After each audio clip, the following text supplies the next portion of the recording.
My name is Jackie, and I want to welcome you back to another episode of Hearth and Apron. Now, today's episode is another in my Halloween series, and we will be making Halloween recipes. Specifically, we are going to have movie night with 4 themed movies, and I'm going to give you different inspired meals, including 3 awesome desserts.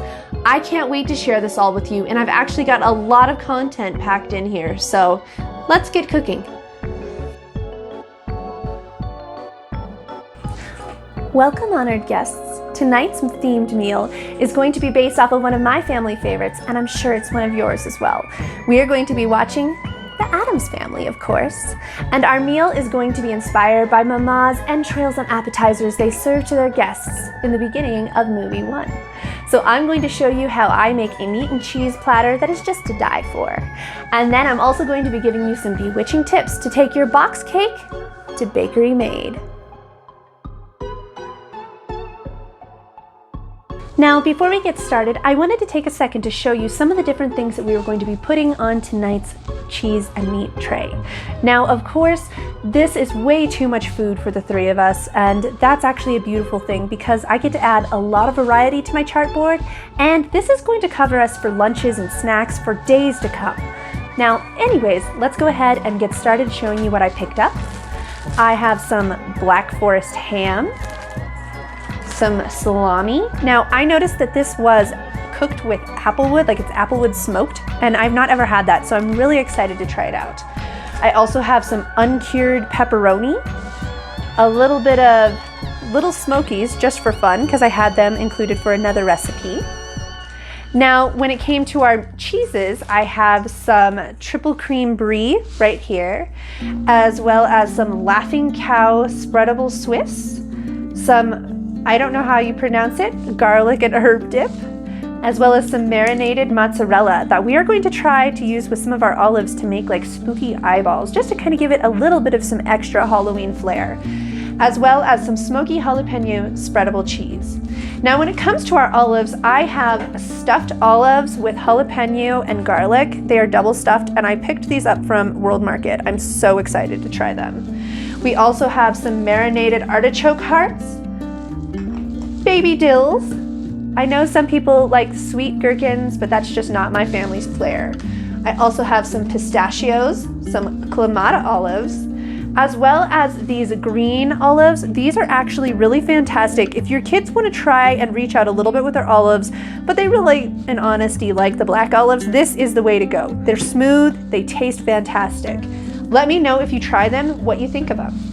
I also have some fig spread, an avocado, some blueberries, and grapes. And then I got 2 kinds of hummus because while I'm allergic to chickpeas, my daughter and husband love hummus, so I have some roasted garlic and spinach artichoke. And then we have our carbs because let's be honest, what is a meat and cheese tray without your carbs? So we have some naan dippers, as well as some sesame poppy seed crackers. And speaking of poppy seeds, I also saw these poppy seed, garlic and onion crackers that I thought were really yummy looking. I've never had a Tristed that tasted that way, and I'm excited to try it out. As well as these ones woven with chia seeds with rosemary and jalapeno. I thought that they just might give it a little bit of extra flair. And then we have the tried and true club crackers, of course. Now, enough talking about what we're adding. Let's go ahead and put this tray together. So since there are going to be so many instructions on what exactly I'm making throughout this video, I'm going to try to not over talk through it. But I really quick wanted to let you know that while I put this chartboard together, it kind of looks like it just goes together really simply, and I know exactly what I'm doing as I am, and I want you to know that I don't. And this whole time I was so worried that this wasn't going to turn out, and I'm so glad that I didn't give up because I think it turned out great. Let me know what you think down below, but also if you have a project that you're working on and you're getting partially through and you don't know if it's going the right way, finish it up the rest of the way. You might be really surprised.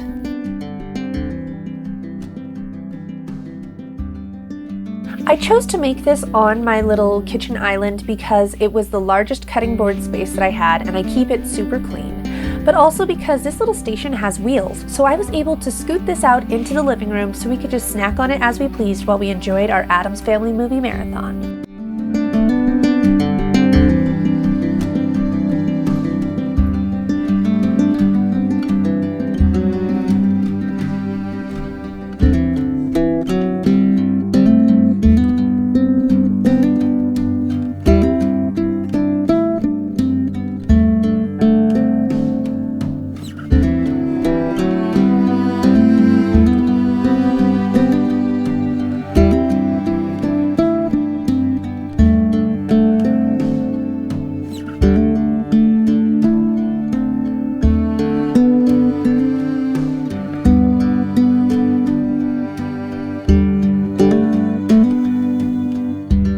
So that's how it turned out. Don't forget to let me know what you think down below. I can tell you that this felt like the most decadent feast, and it was amazing because we got to have it for days to come. Now, anyways, it's time to talk cake. All right, it's time to make our chocolate cake, or as Morticia would say, Gâteau au chocolat de Morticia. I was going to pronounce it for you, but I was butchering it. There was just no point. But I wanted it to be in French because Gomez always loves when Morticia says something in French. So this chocolate cake is going to be a devil's food cake because it's the Addams Family, and I thought the darker the better. But the tricks that actually make this cake go from boxed cake to bakery made are really, really simple, but they make all of the difference. So when my cake mix asks for water, I substitute that for milk, preferably whole milk, and I add 1 extra egg for whatever the box asks for. And then I take the vegetable oil that it's called for, and I always replace this with butter. Now, even if you, let's say, are lactose intolerant and this isn't an option for you, I say replace that vegetable oil with coconut oil and put almond milk. These little differences help to make all the difference. Now, the 2 ingredients that I like to add as well is a teaspoon of my homemade vanilla extract and a 1/4 teaspoon of my almond extract. And those really just help to make the flavor a little bit richer. And I'm telling you, if you do these little things when you make your boxed cake, people are going to be asking you how you made it, and they're not going to believe that it came from a box.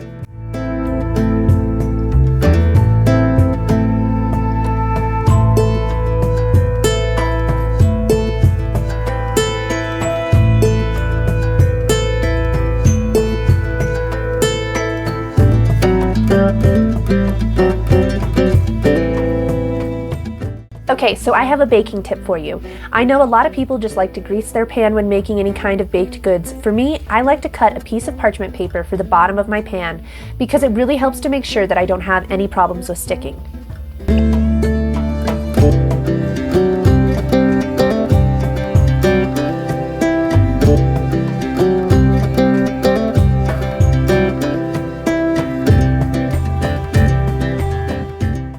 Okay, so I have another baking tip for you. Go ahead and preheat your oven to whatever temperature they recommend on your box, but when you go to put it in, take it down 25 degrees. I don't know why this trick works, but it helps to make sure that your cakes don't fall in. They stay nice and poofy. Now we're going to go ahead and make some chocolate bats, and to do that I'm going to use a piping bag and just melt some dark chocolate into it. Now it's important when you do that you only heat it up in the microwave by 10-second intervals, and you always really work the chocolate with your hands in between, because sometimes you'll find your chocolate's already melted and ready to go when it looks like it's still completely unmelted at all. So anyways, after that, I just used this piece of paper I printed out with the bats and put a piece of parchment over top and just used it kind of to trace. Some of them didn't turn out perfect, and I'm okay with that. I thought that for what happened that they turned out pretty nice, and then afterwards I went over them with some black sprinkles to just give them a little bit more of a ghoulish flair.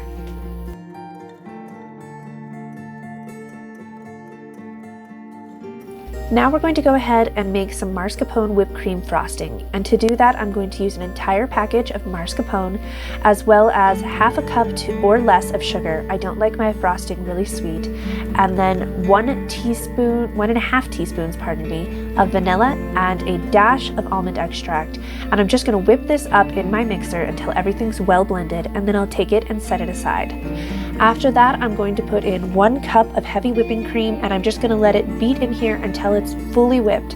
And then I will bring back that mascarpone mixture and add it in and kind of slowly beat it and let it just mix in together, and my frosting is ready to go.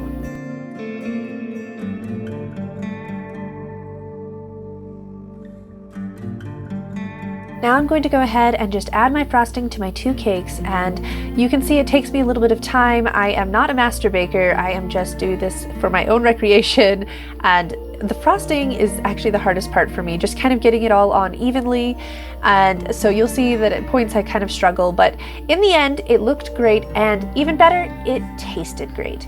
After that's done, I'm going to bring out those bats that we made, just put them right on top, and this dessert is ready to go.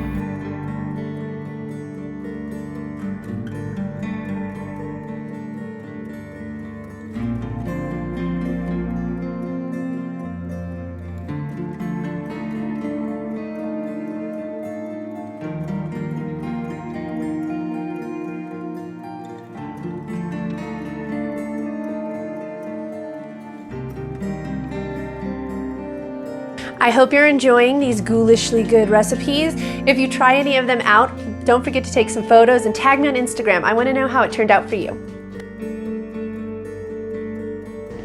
Welcome back, sisters, for another movie night inspired menu. So tonight's bewitching morsels are inspired by Hocus Pocus, of course. And since it's one of my favorite movies for Halloween season and one of my family's favorites, I thought that I would go just a little bit extra for this one. So, that is so much better. Now I think that we can get ready to brew up something a little bit special for Hocus Pocus. So let's start brewing up some fun. We are going to start out by making some of Winifred's Life Potion, aka my broccoli cauliflower cheese soup. It's to die for. You're gonna wanna try it.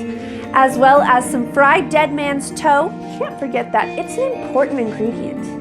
As well as some bread broomsticks, some sparkling burning rain of death, and some book brownies. Make sure to stick around because these recipes are gonna put a spell on you and you are not gonna wanna miss them. Okay, to make my soup, I'm going to go ahead and peel and shred up this 1 carrot.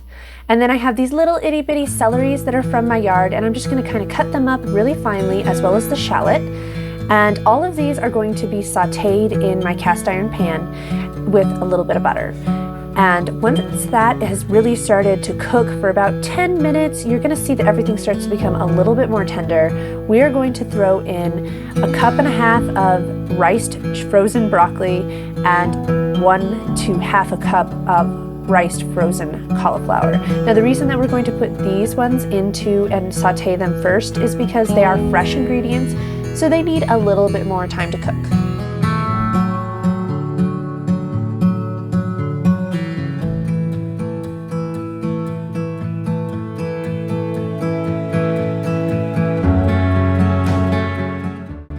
I almost forgot to tell you, you also add about a teaspoon to a tablespoon of minced garlic. That just kind of depends on your own personal preferences. I actually go more towards the tablespoon size.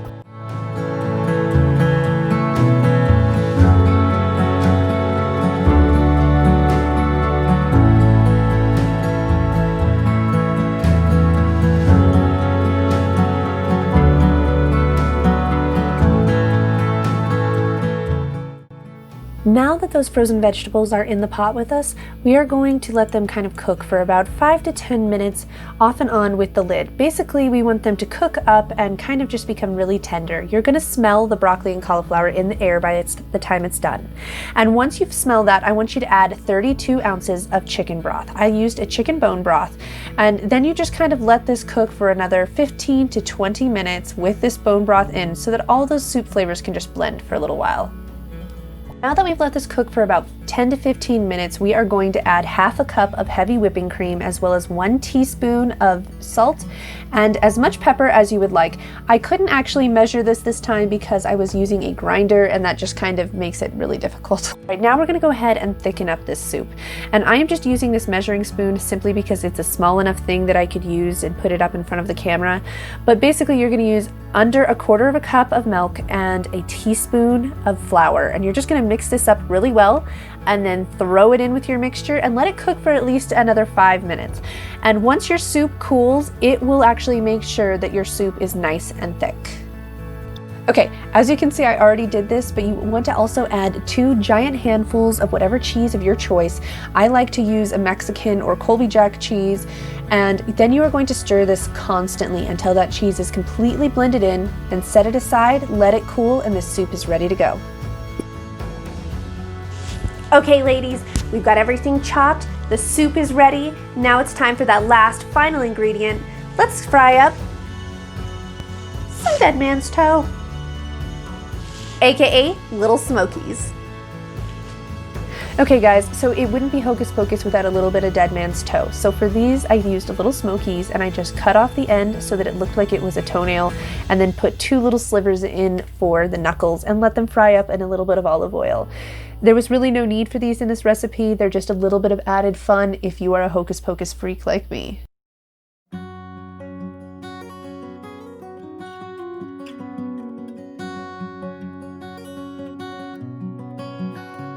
Okay, now we are going to make some broomstick breadsticks, and to do this, we're going to use some pizza dough that I picked up from a local grocery store, as well as sesame seeds, everything bagel seasonings, garlic salt, parsley, some mayonnaise, as well as Parmesan cheese.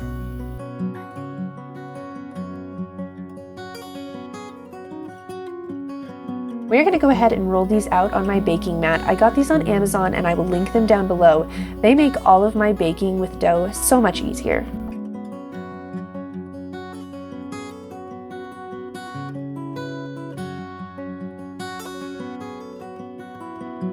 So basically I'm going to make a large tube dash snake, and then I'm going to cut the top 3/4 down the middle and twirl the two pieces together to make my broomstick.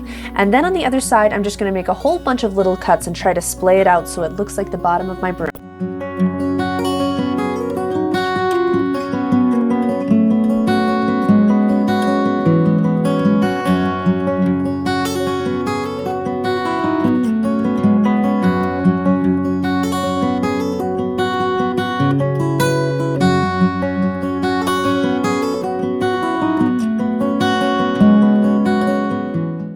Now that I'm done making my breadsticks, I'm going to go ahead and use a little bit of this mayonnaise and spread it over the top to hold on my toppings. Now, I've seen a lot of different things used to hold your toppings on, but I learned this from HelloFresh last year, and I actually think that it worked really well.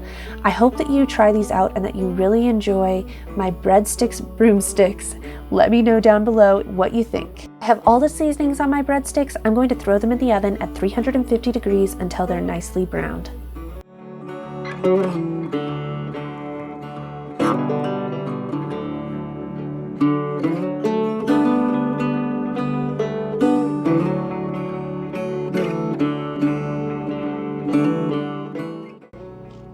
Make sure to be on the lookout, my friends. This year, Halloween is a full moon.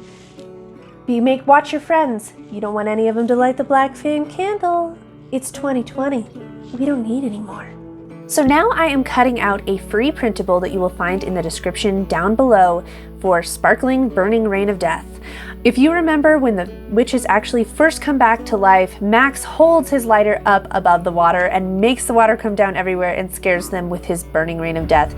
And in tribute to that, I made these labels. Now, they did not cover the entire part of my can, and this was a real bummer, so at the suggestion of some of my friends on Instagram, I did try to go ahead and also show what it would look like behind just a simple piece of cardstock so that you can't see that soda behind.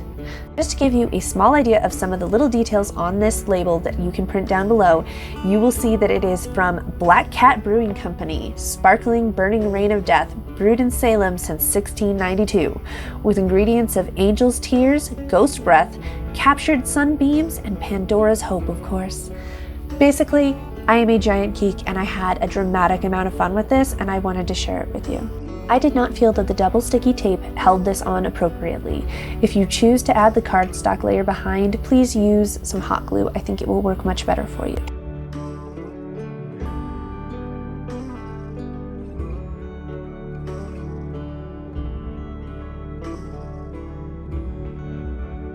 Now we are going to go ahead and start to make our brownies. And I am just going to follow those same tips that I gave you earlier and just trade out some of those ingredients for things like butter and milk. Now, after this is done cooking, we will go ahead and get them decorated, and I am so excited to show you how they turned out.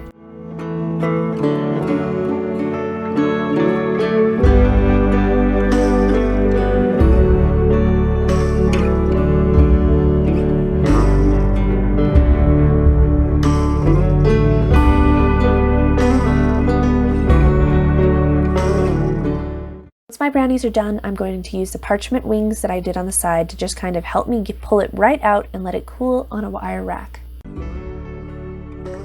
My brownies are finally cool and out of the oven. It's time to give them a little bit of a book makeover. Basically, all that I'm doing to decorate these is I'm using some melted chocolate in another piping bag, as well as these little eyeballs that I picked up from Walmart. They actually, I think, turned out really cute, and I was so excited to have these be an addition to our Hocus Pocus night.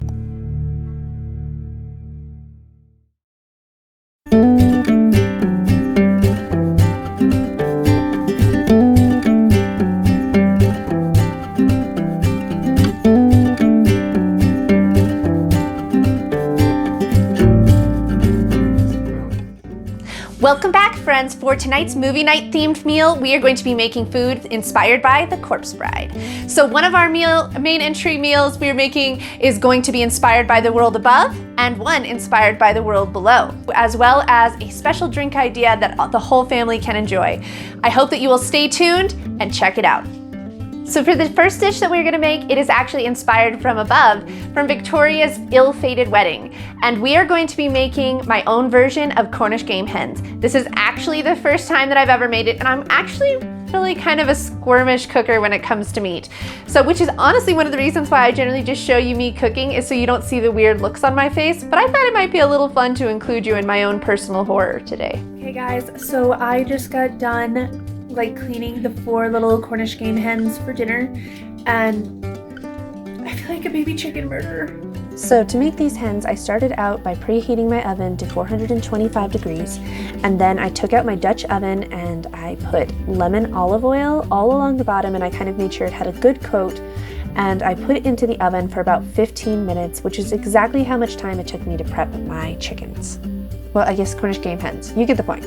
So starting out with these Cornish game hens, I took 1/4 of a yellow onion, as well as 3 to 4 garlic cloves and a small sprig of rosemary, and I went ahead and put them up inside of it. And as you can see, I was totally weirded out. But we also went ahead and put a little bit of that lemon olive oil in there as well. After that, I put a good coat of the same olive oil all over the outside. As you can see, my hubby is helping me. After that, I just sprinkled a little bit of salt, pepper, and paprika on these, and then I threw them into the oven at 425 for 15 minutes, and then I put it down to 350 for 30 minutes. I did feel that they were actually a little bit overcooked. I would check them at 20 minutes to see if they are ready, but I was following random instructions that I had seen from various people online.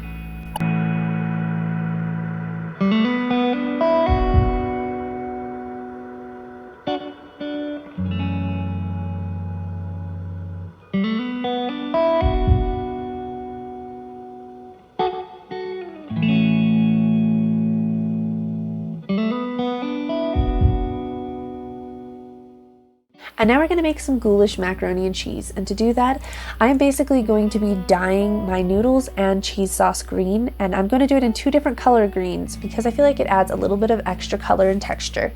Now, the noodles, once they are done, I'm going to set them to the side, and I'm going to make a little bit of a cheese sauce. And to do that, I am going to put 2 tablespoons of butter, some salt, pepper, and paprika in, and I just kind of do that to taste. I'm not really great for measuring, as well as 2 ounces of cream cheese. And I'm going to let all of these kind of melt and let the cream cheese just kind of melt into the butter mixture.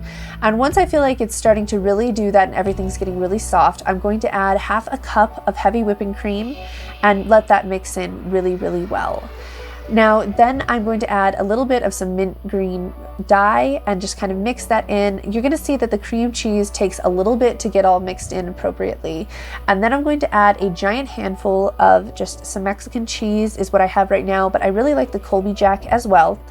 And I think it was actually more about 2 handfuls, but you kind of do that to your desire. And I'm going to just let this cook and stir until all that cheese is melted in.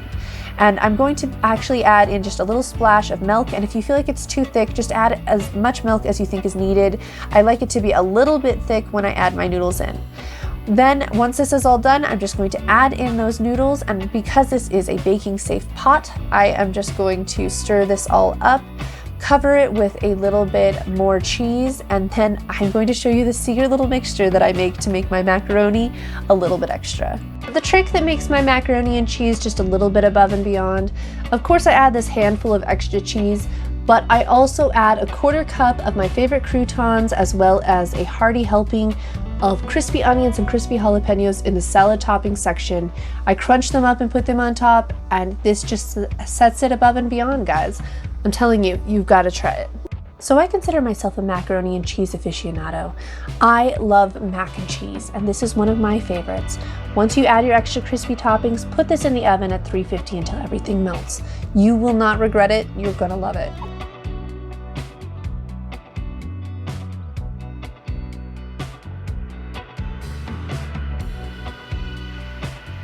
Now we're up for our drink idea with the Corpse Bride meals. So it is really actually the simplest thing that you could do, and you are guaranteed to impress your kids. I just took lemonade, threw in some blue food dye. I have this awesome cup that I picked up at Dollar Tree, and I'm just gonna give it a honey rim with black sprinkles. And the blue lemonade on top of it, it just says Corpse Bride because of the color scheme. I think that this turned out great, and the cool part is you could make it purple, you could make it green. This is so versatile just for any kind of holiday, but especially for Halloween, and it just helps to give it that little extra.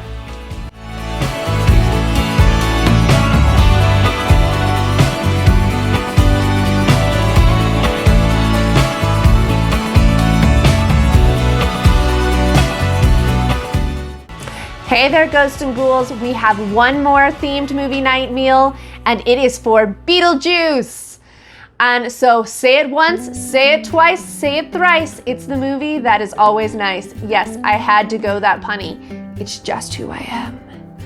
And so we are going to go ahead and make some roasted sand snake with shrunken heads, which is really honestly basically my version of pot roast, and some baked potatoes with faces that were supposed to look like all shrunken heads, but instead they kind of looked like shrunken Muppets. But you know, we're gonna make it work, as well as some graveyard dirt cake. And I looked online before I made this just to kind of compare and see what other people do. And I can tell you that this recipe is not the same dirt cake recipe that other people have online, and I can't wait to share it with you. My mom shared it with me, and you are going to absolutely love it. Let's get cooking. Now we're gonna go ahead and make the dry rub for our pot roast. And to do that, we are going to do about 1/8 to 1/4 teaspoon of coriander.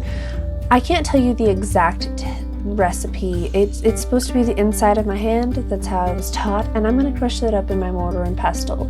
Then I'm going to put 1/2 teaspoon of onion and garlic powder, as well as 1 teaspoon of salt, and as much pepper as I could do. I think it was supposed to be 1/2 teaspoon, but because I'm crushing it, it just really doesn't seem to make sense. But then is the most important essence, and we are going to add 1/4 teaspoon of eye of newt. Yes, I said it, eye of newt. Do you know what eye of newt actually used to be? Mustard seed. As you can see, we added a couple tablespoons of oil to the bottom of the Instapot, and we are going to let it get hot on saute. Then it's time to sear all the sides of my meat, and as soon as it's done, you're gonna see it leaves this layer of kind of like a burnt part on the bottom of my pan. Don't worry, this is the perfect time to add a little bit of beef broth, and we're just going to kind of work this beautiful flavor that's actually just encrusted into the bottom into our broth. And the more and more you'll see, I really have to work it in, but it really helps to add so much of the flavor that makes our pot roast that amazing.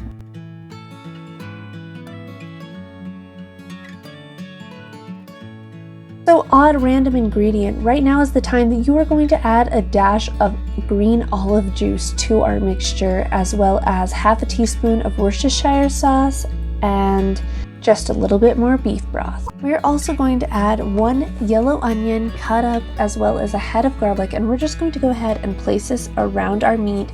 What you see I forget later is we also have a handful of purple tomatoes from our yard, and I'm going to add those as well for flavor.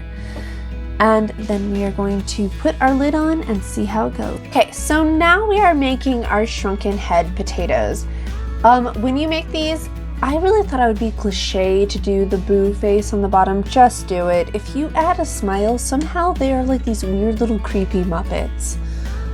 We ate them nonetheless, with the essence that they were shrunken heads, but watch it, girls. Like, if it was me, honestly, in reverse, I would put them in the microwave for about 4 minutes beforehand, and then I would bake them, because when they go in the microwave, they just kind of shrivel. Where this, I mean, on a normal essence, it was crusty, and it was just like so hard and delicious, but not necessarily a shriveled head like what I would do in the microwave. I don't know. This, I was subpar happy, but I could see where it was going. But let's be really honest, I ended up with demented Muppets, guys.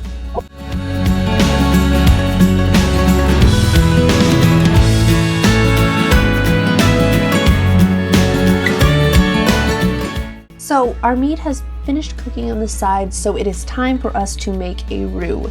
And to do this, we are going to put 1 teaspoon of butter in our pan, and we're going to let that melt. And then we're going to add 1 teaspoon of flour, and we're just going to kind of mix this up. It kind of creates a very light paste.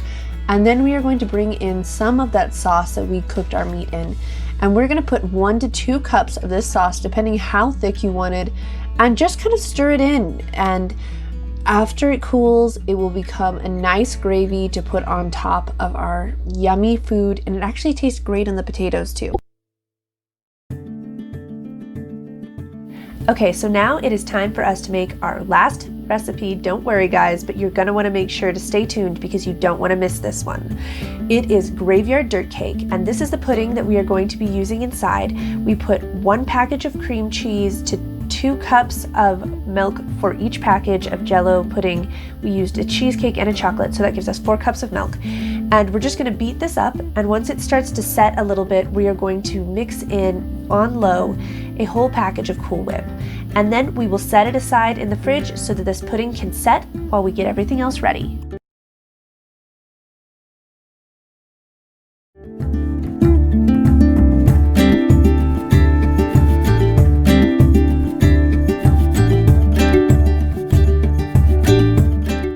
See, we have a package of Oreos that I just magically crushed up, and I pulled out my pudding, and then this is a German chocolate cake that I had made previously. I didn't make you watch me make this because we've already made brownies and cake in this episode and there was no need to be redundant. So what we're going to do is we are going to chop up about half of this cake into little cubes, and I'm just going to layer the different kinds of toppings that I have here. So I believe we start with a layer of cake, followed by a layer of pudding, which then I put Oreos on, and then I put more cake, and then pudding, and then Oreos, and so on until my entire little plastic cauldron I have here is completely filled. After that, I have some green grass shred like sprinkles that I'm just gonna sprinkle on top, as well as these little spooky tombstones that I picked up at Walmart. Let me know down below what you think of this graveyard cake, and if you decide to try this, please take pictures and tag me on Instagram. I want to see the pics and know how it turned out for you. Alright guys, that's a wrap. I hope that today's episode really inspired you to get into the kitchen and start cooking up some ghoulish delight. Now, if you haven't already hit that like and subscribe button, now's the time! I can't wait to get to know you more and to have you be part of my YouTube family. And if you haven't tried this dirt cake, now's the time. Take a picture. Let me know what you think on Instagram. It's hauntingly good.